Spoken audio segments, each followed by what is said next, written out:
This is Dan Stewart for your NORAM Asset Management Market Update, Wednesday, August 4, 2010. The Dow was up 45 points, the S&P was up almost 7, and the NASDAQ was up 20. The Dow ended up at 10,680, the S&P 1127, and the NASDAQ 2303. Gold was up $9 the ounce to $11.94. Silver was down 14 cents to $18.26. Oil was down 9 cents to $82.46. You need to start watching oil. It's starting to get cheap enough to warrant interest. The markets rebounded this morning. They were down slightly at the beginning of the day, but the ADP employment number came out where private jobs, 42,000 were created. The survey was for creating 30,000. So it was a little bit better than expected. Mortgage apps also came out at a positive number, 1.3%. Last month, the mortgage apps were over -4%. So the direction had shifted.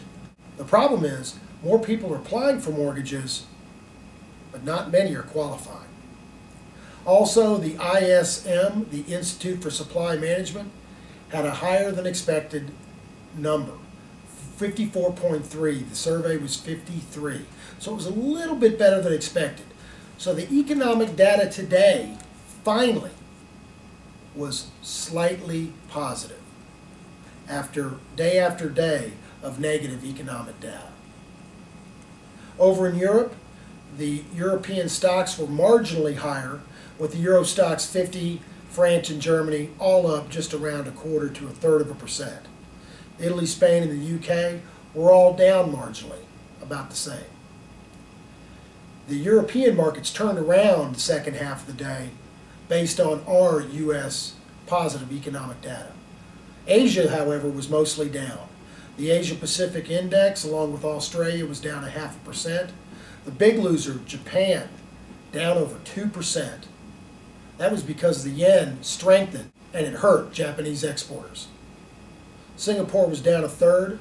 On the positive side, Hong Kong and Indonesia were both up 1/3, and India was up 2/3. Here's an interesting note.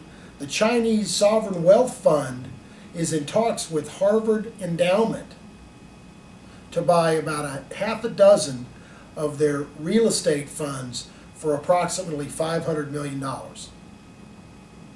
You think the Harvard Endowment Fund is hurting for cash?